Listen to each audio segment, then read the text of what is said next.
Yeah, sorry about the slight rug pull on the topic. What happened was that my original talk was supposed to be very negative and more ranty, but then I spoke to a few people who gave me a little bit of a spark of crypto punkism or cypherpunkism, which originally brought me to the space, and so I changed it to something that I think resonates with more people at this little conference than most people at bigger conferences, which is kind of, a little bit inspiring, despite everything going on right now in the market. So, this will still touch on the original topic a little bit, but hopefully in a more kind of builder encouraging way. So my name is Bruno. I started in 2014 when I data mined my happiness while working on freelance web projects. And it turned out that when I analyzed this, it was JavaScript that was making me super miserable. So I just quit. I stopped working on JavaScript. And at the same time, I heard about this thing called Ethereum. It sounded interesting, so I dove in, started learning about it, was there for the launch. It was really fun. And that's when I started feeling really happy again. Because I could teach, I was always good at kind of technical education, teaching people how to program, how to do things that, basically, when you're doing technical education, you're copy-pasting knowledge from somebody else's head into somebody else's head, and you're the translator in between. And this is something that I really enjoyed doing, learning new things and then teaching them to others. These days, though, things are a little bit different. And I'm not really enjoying Web3 anymore. So this is over the past few months. It's not the bear market, it's just generally the sentiment of the entire ecosystem, which has transitioned from those beautiful images that we saw just a while ago in the data analytics talk, from 50 really enthusiastic open source contributing people and cryptography enthusiasts, into essentially grifters and VCs trying to extract as much money from retail as possible, which is not an inspiring ecosystem to play in. When you have, on one hand, a group of people who want to build the world's biggest, best, and most resilient decentralized database in the world, and then 10 years later you have, a guy called Ben on Twitter saying, give me money, I'm not going to give you anything in return, and he gets $20 million, that's pretty discouraging for honest builders in this case. So my happiness started resembling the average shitcoin, and I figured I had to do something about it to restore this value. And so to rewind a bit, how did we get here? What is this Web3 thing, and does it actually always have to do with blockchain? It kind of does, but not in the way that most people say it does. We live in an age where you basically, those bins in supermarkets where you have really crappy movies that you can buy per kilo. You just take them and put them in the basket and take them to the end. That's blockchains today. You have a blockchain for everything, you just buy them by the kilo. And nobody actually thinks about security, longevity, nothing. All that matters is you launch a chain, you launch a token, that's it. Let's let another VC extract some money out of another set of people. And so how did we get here? Well, we got here through intermediaries. And blockchains are here because of intermediaries. And we are here because of intermediaries. Because humanity from, ancient ago, we always knew that we couldn't trust each other.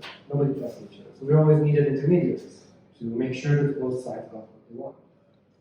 And intermediaries are what brought us here. Intermediaries like banks, intermediaries like social networks, who you have to literally ask, hey, Facebook, would you mind sending this message to my grandma?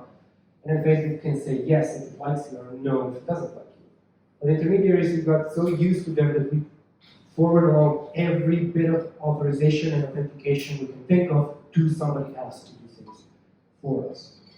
And in reality, we should replace them with computers, because it's just processing input messages and getting output messages. And simply, that is a computer. We cannot do it because we lack that credible neutrality. We lack the trust in the middle. This is where these intermediaries come in. Now, Different authorization and authentication methods exist. Some really primitive societies, like the United States of America, still use simple pieces of paper where a signature is enough to pass your money along. Whereas modern societies use elliptic cryptography to show, to prove, authorization and authentication. There are different methods. And they're used for different things. You have usernames, passwords, biometrics to authorize yourself.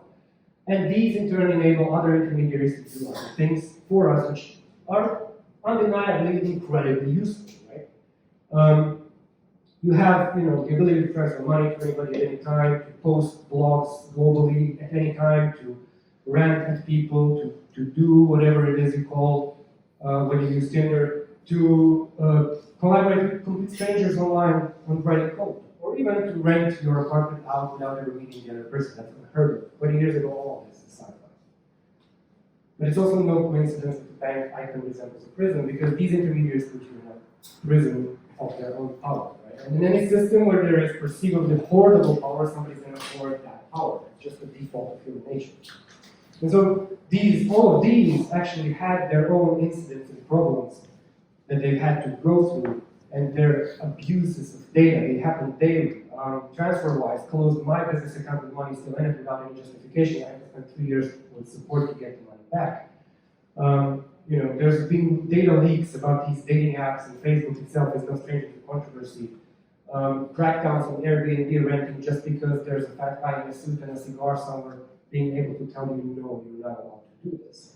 No, you're not allowed to earn money on the property that you own unless I tell you you're allowed, and unless the hotel cartel tells me that I'm allowed to tell you that you're allowed. GitHub famously 2 years ago blocked all Iranian accounts overnight, deleted all of their work, all their books, everything they owned, everything they worked on, without warning, without a heads up, without anything, and nobody could do anything about it. So people, grouped together and made mirrors and forks and helped people restore their work. But still, just because one fat guy in a cigar said, I don't like you, the websites around that fat guy in a cigar also had to say, yes, we don't like you either, so we don't know more about it.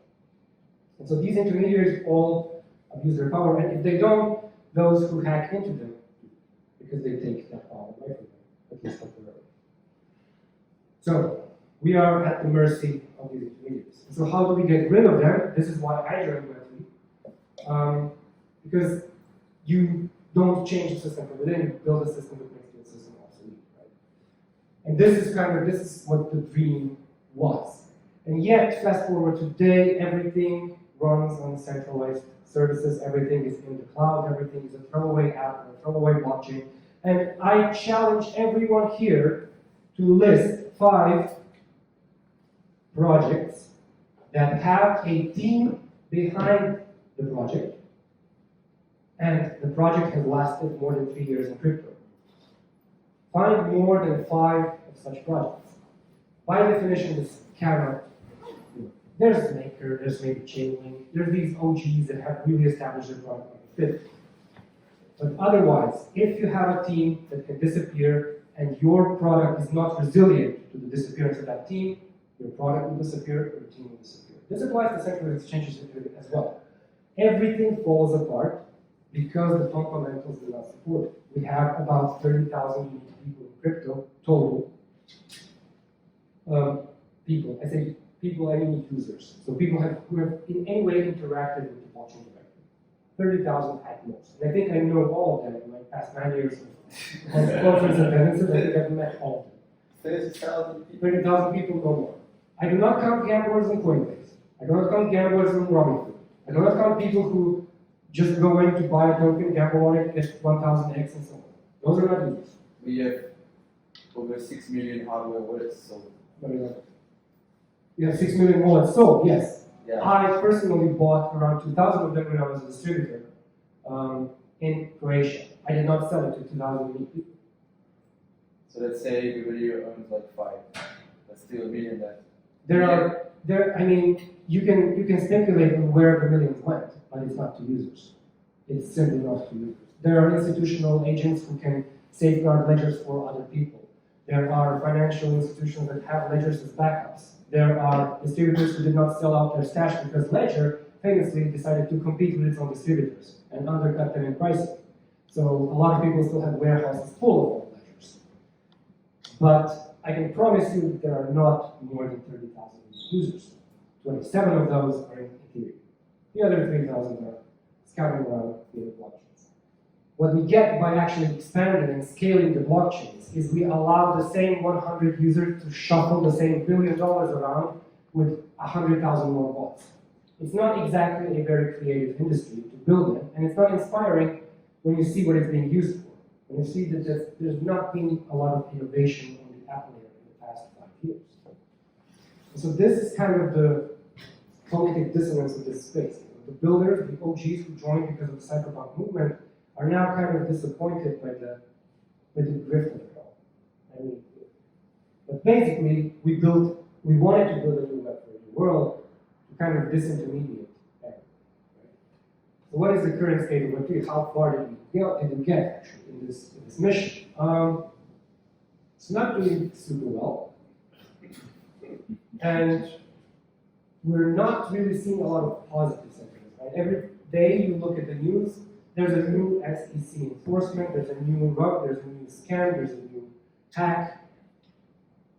Where is the X revolutionizes Y? Why can't we see project ships something awesome instead of yet another China bans Bitcoin, yet another Starbucks adopts crypto, yet another fake announcement of another fake partnership? Where are these events, things? Yeah.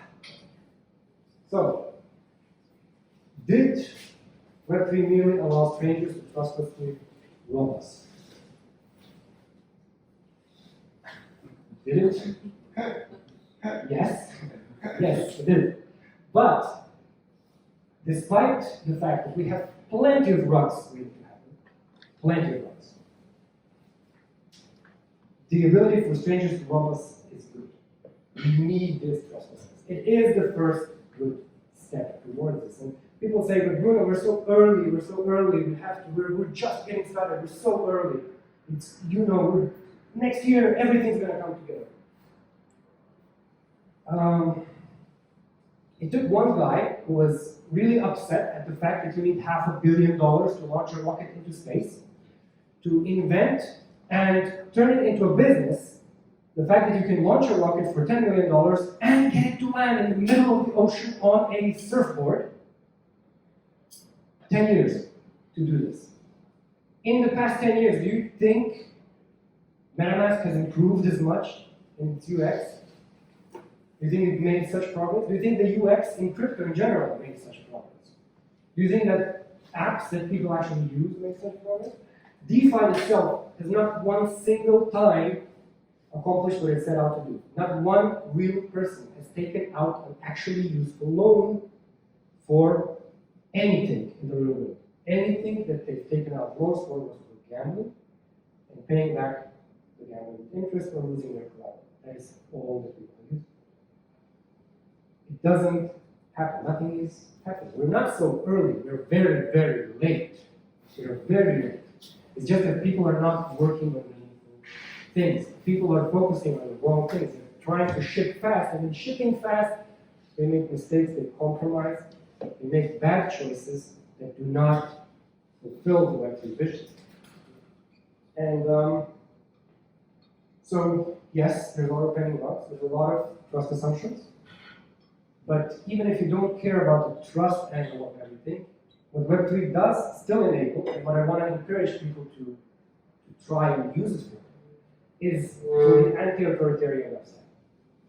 This is my most recent passion. This is something that I've been passionate about since the beginning, but it's also something, it's the only thing that's keeping me in the industry right now.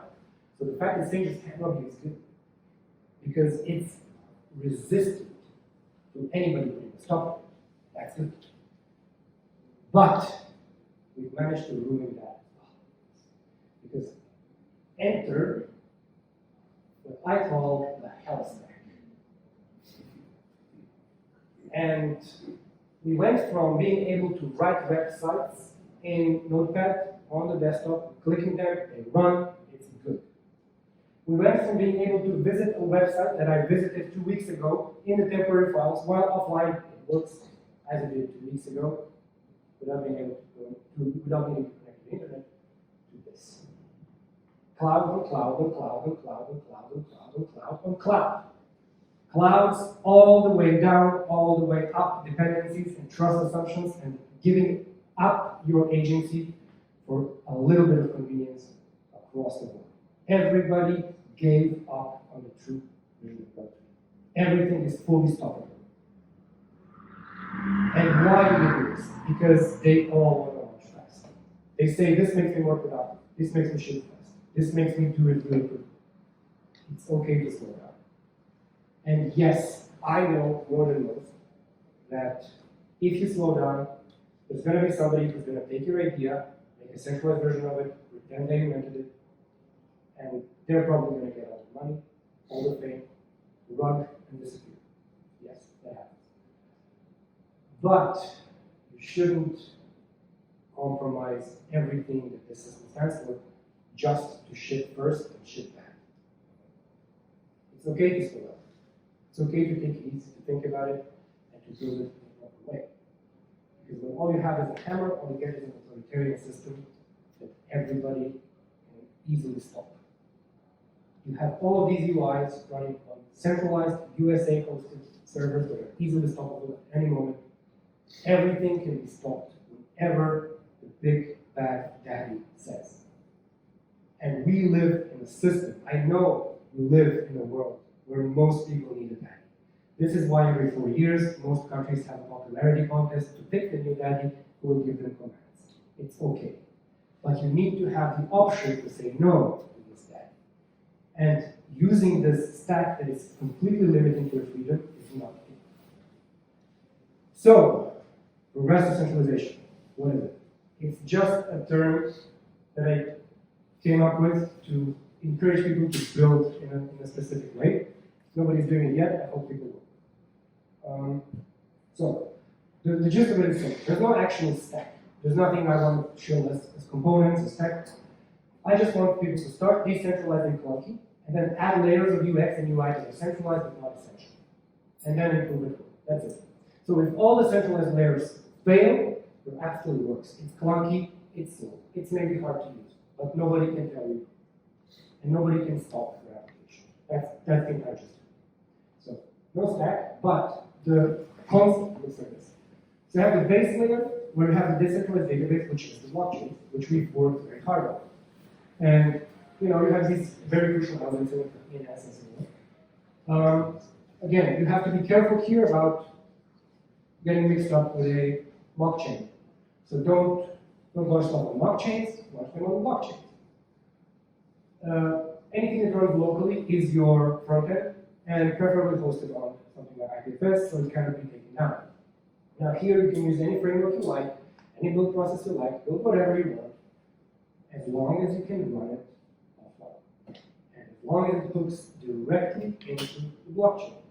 So it has to read and write to and from the blockchain, not depend on any middles, not depend on databases, indexers, not depend on anybody else allowing you to read your own information. And then, of course, you have some custodial user credentials. So that's the typical wallet today. Right? Whatever you use for wallet, even when account abstraction becomes a thing, that's also good as long as it is decentralized, as long as it is self-custodial. So this is the baseline. This is how you start them. And this is shit UX. Nobody's going to enjoy using this. This, when you launch it, it is going to be slow and probably ugly and probably really hard to get up and running because of all the pop-ups and stuff you have to deal with, but it's going to work. Then you have the layer 1 on top of this. And that's a different type of layer 1. So you add an index, you add a CDN, you speed things up, you make queries faster, you make it more pleasant to use. If those things fail, the base layer still works. So when somebody says to AWS, no, shut this database down, you say, oh, all right, no worries. And your base layer still works. And then you have layer 2. You can add more stuff. You can add a custodial wallet that's generated via social login. You can add third-party APIs that make things easier, simpler, nicer. You can add privy for custodial wallets and gimmies. You can add all sorts of different things to your stack that make it much more pleasant to use and add mobile friendliness to it, custodial wallets inside. Whatever you need to do, make it easier to use. But if it fails, the app is still there. That's the gist of progressive centralization. Progressively centralized.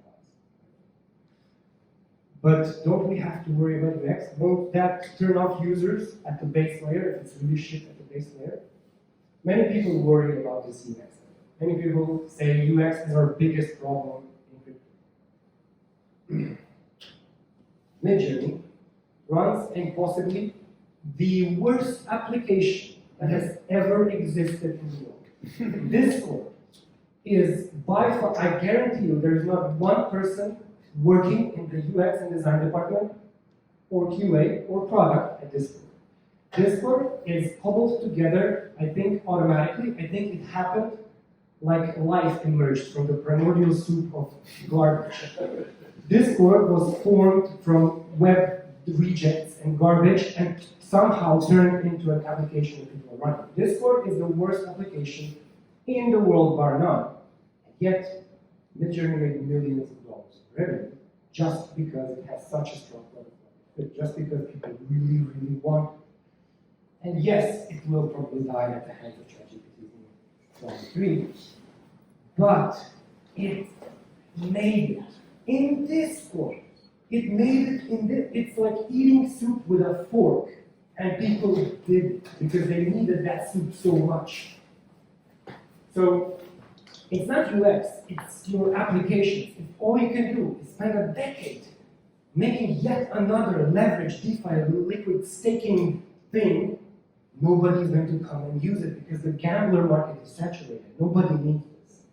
You need to build stuff that people actually need.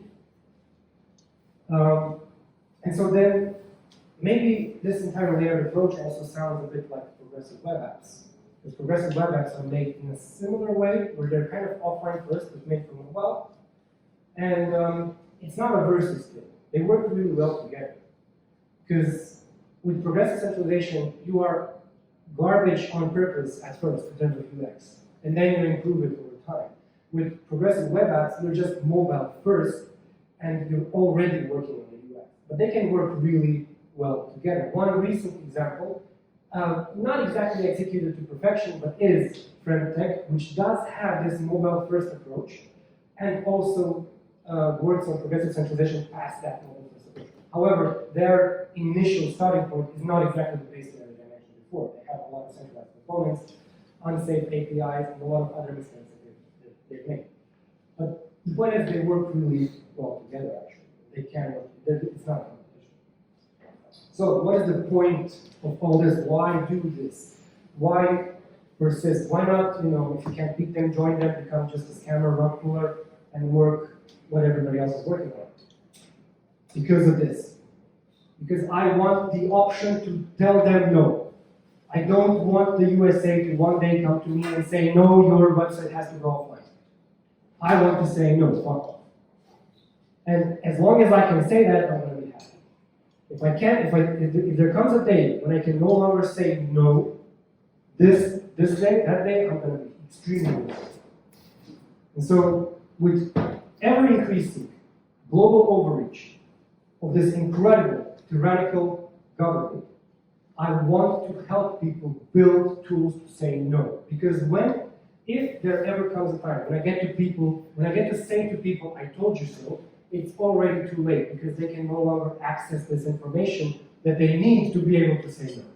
They've already been blocked. I want to tell people that they have the option to say no before they have to say no. That's it.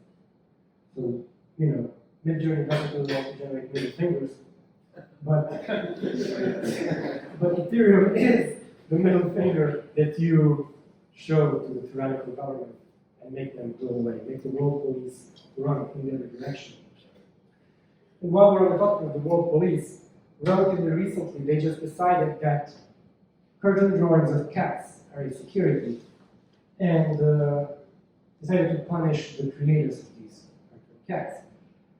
So much so that marketplaces in Ethereum have preemptively decided to just delist the stolen cats, NFTs, and prevent all trading from them and so on. And because these marketplaces are centralized, because they've compromised on everything I've talked about before, because they can very easily be stopped and jailed, they just preemptively caved. They weren't even asked to remove them, they just did it.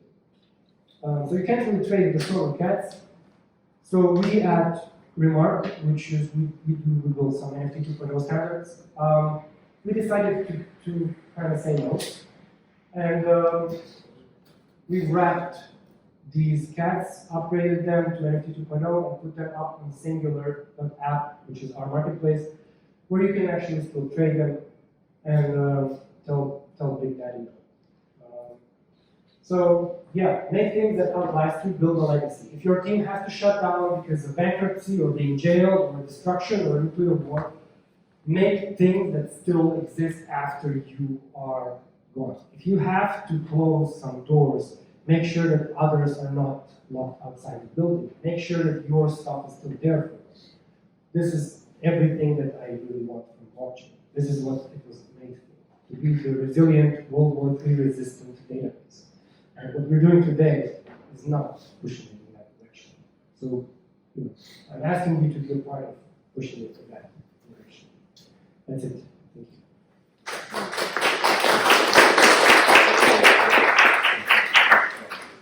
Yeah.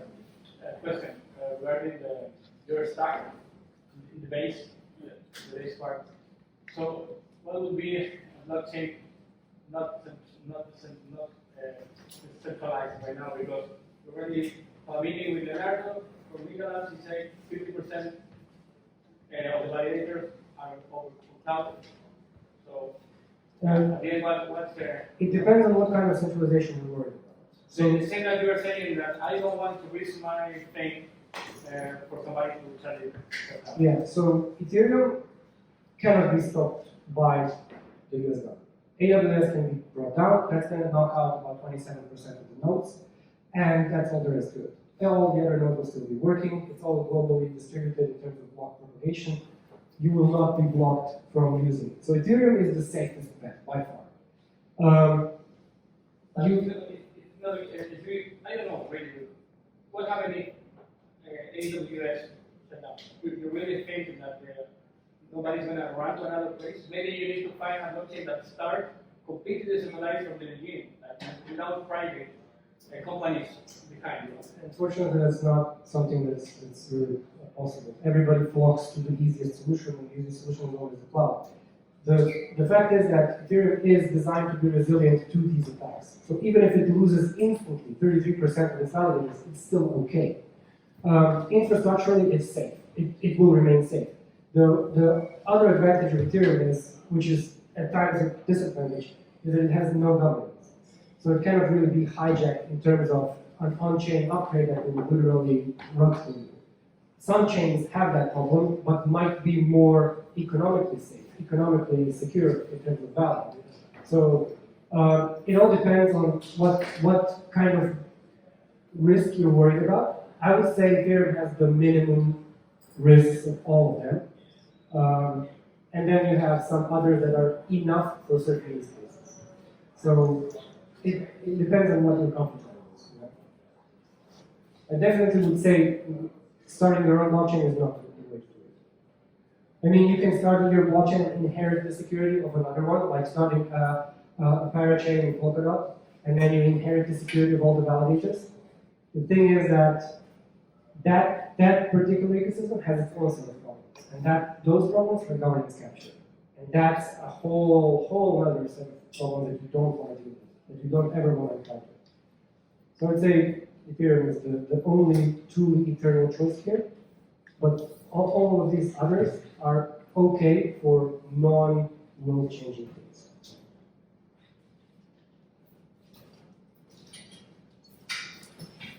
Any other questions?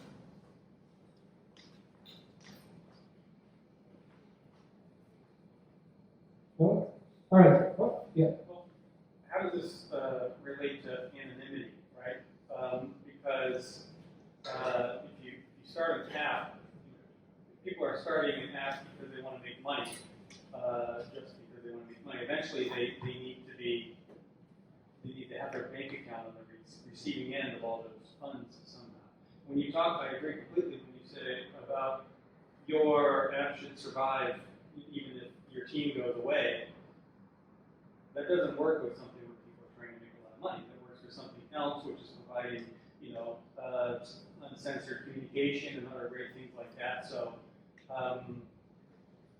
and furthermore, if, like you said, if you have a website and you don't want a government to tell you to shut it down, if they know it's you running it and you could shut it down, then they just come and find you. And they say, okay, well, we know that we can't turn off the server and make your website go away, but we know we can make you shut off the website. So that's why I mentioned about anonymity. These things only work if you can create the service behind a pseudonym. They can, and I would argue that more people should start things anonymously online. You don't actually need a bank account on the other end. You can now live mostly in crypto. In fact, there's plenty of services that allow you to pay for everyday goods and services with your crypto wallet without revealing your identity. And in Croatia, you can pay utility bills, you can do your shopping, you just pay with your mobile wallet, crypto wallet. That's it. You don't, nobody's going to ask you a thing. You also have no KYC, walk in, cash out, walk out locations, so nobody's going to ask you a thing. So it is possible to live in this anonymous way. I would say that you're spot on that they can stop you if you can stop the app. The goal is to make it so that you cannot stop the app. And this is what the guys at Tornado Cash did, and this is why they are the modern-day heroes, because they built an application that truly outlasted the big banhandler of the USA. They told them, so the USA commanded the entire world to persecute these young folks who just wanted to develop cool stuff. They did, well, their lead did get arrested. He did get jailed, and yet Tornado Cash persists because it's on-chain, because the front end for the application can be rehosted anywhere, at any time, and people have rehosted it, because you literally cannot stop it. And the more people use it, the better it gets, because it loads faster, because it's lightning fast. So everybody has to cash the machine and it's forwarded in one.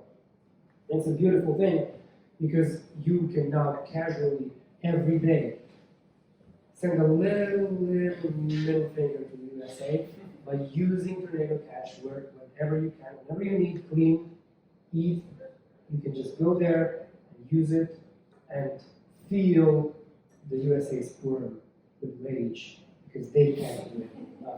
And that's a wonderful feeling, and this is something that more people should strive for. Well, that's an interesting use case, is one I was thinking about. And you ask, if I ask a lot of my friends who aren't crypto people, they said, oh yeah, the Tornado Cash is gone, right? They just assume that. And then if I say, well, no, you can, it's the smart contract is still out there, and they're going to say, well, how do I know which is the right smart contract? How do I know that I'm not using some other guy's Tornado Cash thing? So I agree completely, and it's cool that the design is not that way. I guess the general question is, you still need to trust somebody to tell you which smart contract is the correct one, not one that someone else wants. That is at the core of progressive centralization. When you start prepping, when you start decentralized, when you start with raw contracts and a raw UI on IPFS, you start with giving them the unstoppable thing. And so if the better thing that's built on top of the unstoppable thing goes away, it just defaults to the unstoppable thing. So they will never be confused about what to use. They will never land on any UI or contract that is unofficial because they're already there. They can't, by definition, land in the wrong place because the very beginning that they land on is the unstoppable version. So if you just build convenience layers on top, that's fine. If they disappear, it's still fine. They're still there, you can still use it. That's how they should have built Tornado Cash UI. Unfortunately, it was for convenience to go to tornado.cash, which of course DNS just knew, and that's it.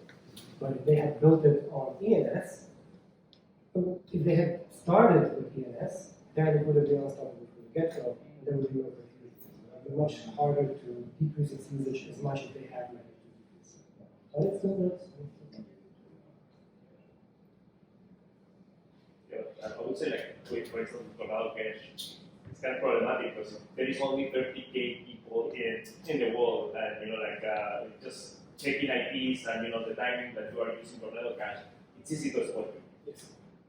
It is until we expand the pool or encourage sibling the pool and just basically spamming the user set that people need to map to notification and then do other stuff. It will be, well, let's not call it easy, but it will be possible to reliably assume that you were part of it. Not prove, but assume that you were part of the mixing. Now, it depends on government to government how comfortable they are to act on unconfirmed evidence. USA is very comfortable with it. And They will go against you. They will go against you. Even if they are not pretty sure, but they Yeah, will go yeah, against you. exactly.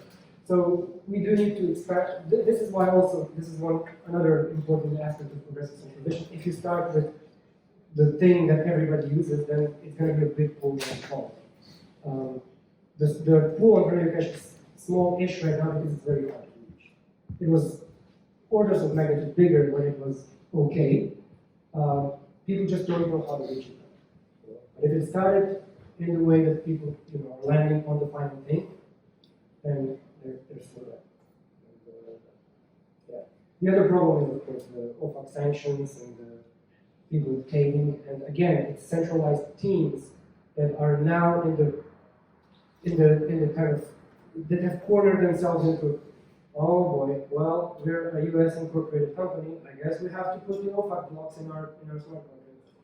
If they weren't, then we have to do it. So they've given up before they start. This is the point of all of it. If you're starting by asking permission, you're already there.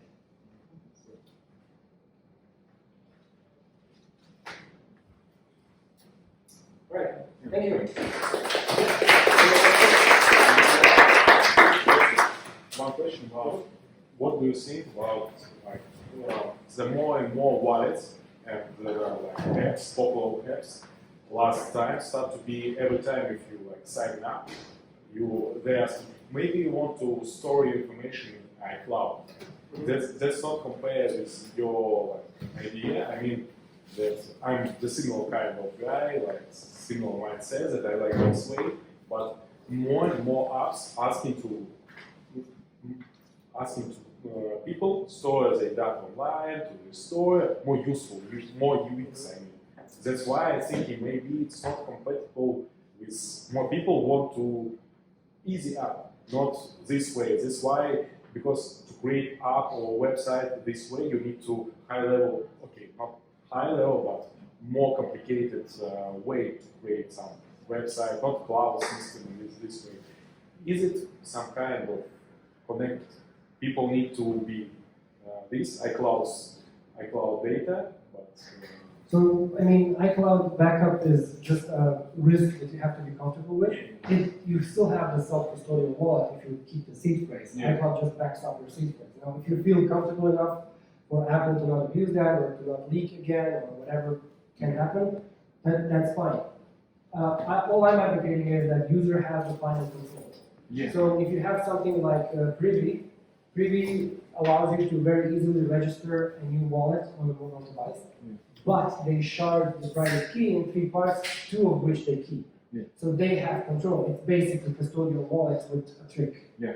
And this is not good. This is not good. You do not start with this. You start with a fully decentralized version, or you start with Privy, that's fine, but as soon as some critical mass of value is attained on this wallet, you encourage the user to leave.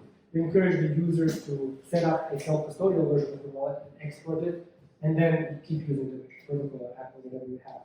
So I would say the backups, they're completely up to you. If the user is comfortable with it, if I'm comfortable with a seed phrase on a piece of paper in my living room versus a metal plate that we got from Swag and then put it in a safe and then bury the safe under concrete, it depends. And it's all up to your risk factor and decisions. But I would say that's fine as long as the user keeps full control in terms of their interactions with the chain.